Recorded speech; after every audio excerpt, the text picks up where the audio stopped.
এক জঙ্গলে এক সিংহ বাস করত। সে প্রতিদিনই কোনো না কোনো পশু শিকার করত। বনের পশুরা সব সময় নিরাপত্তাহীনতায় ভুগত। তারা একদিন সবাই সমবেত হলো এর থেকে মুক্তির উপায় খুঁজতে। যদি তোমরা শুনতে চাও তো আমার একটা প্রস্তাব আছে।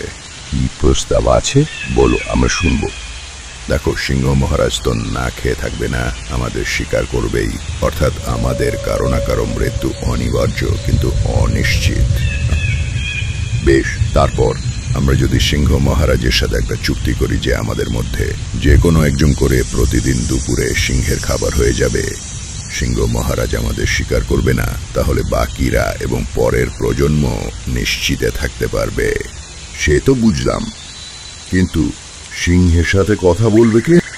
হাতি দাদা, তুমি আমাদের মধ্যে সবচেয়ে বড়, তুমি বললে সিংহ শুনবে। সবাই কি এই প্রস্তাবে রাজি? হ্যাঁ রাজি, এছাড়া তো কোনো উপায় নেই। ঠিক আছে, দেখছি।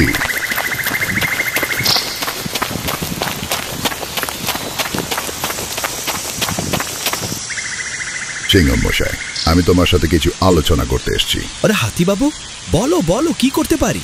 তোমার ভয়ে জঙ্গলে পশুরা নিশ্চিতে বিচরণ করতে পারে না, কারণ কখন কাকে তুমি শিকার করবে কেউ জানে না।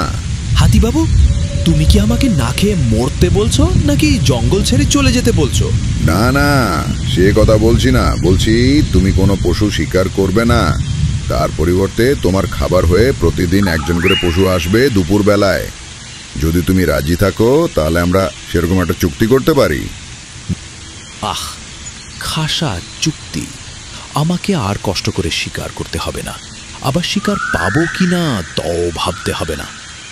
দেখো, এতে যদি সবার উপকার হয় তাহলে আমার কোনো আপত্তি নেই, কিন্তু তোমাকে দায়িত্ব নিতে হবে যাতে এর কোনো অন্যথা না হয়। ঠিক আছে, তাহলে কাল থেকে এই চুক্তি বলবৎ হচ্ছে। ঠিক আছে, আমি এখানেই থাকবো। হাতি সেখান থেকে প্রস্থান করে এবং সভাস্থলে ফিরে আসে। সবাই উৎসুক হয়ে তাকায়। সিংহ রাজি হয়েছে, এখন তোমাদের দায়িত্ব কে কবে যাবে সেটা ঠিক করে পাঠানো, অন্যথায় সিংহ কিন্তু রেগে সবাইকে মেরে ফেলবে। ঠিক আছে, আমরা ঠিক করে নিচ্ছি। চুক্তি মতো পরদিন হরিণ যায়, তারপর দিন ছাগল যায়।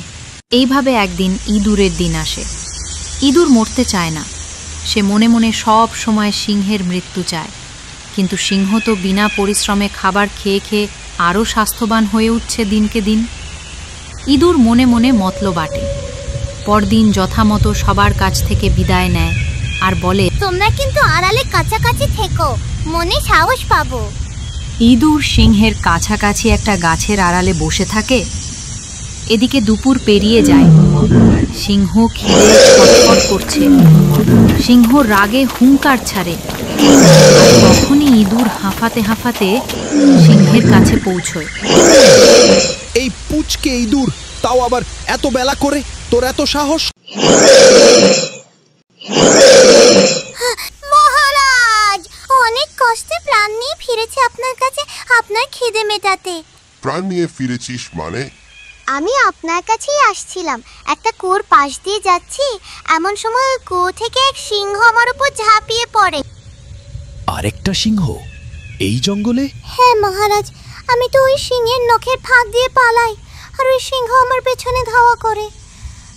তারপর জানি না কত দূর পালিয়েছি, তারপর তো রাস্তা খুঁজে পাই না।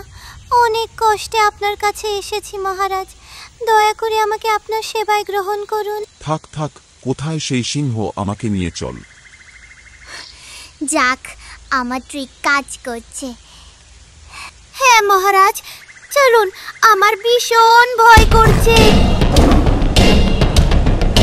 ইঁদুর এই গলি সেই গলি ঘুরিয়ে সিংহকে একটা কুয়োর কাছে নিয়ে আসে। মহারাজ, এই সেই কুয়ো, এর ভেতরেই সেই বদমাশটা।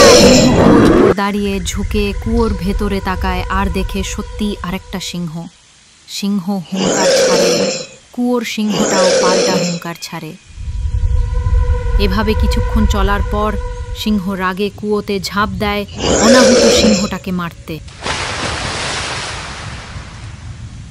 ইঁদুর ঝুঁকে দেখে সিংহ জলে ডুবে গেছে, সে আনন্দে লাফায় আর সবাইকে ডাকে।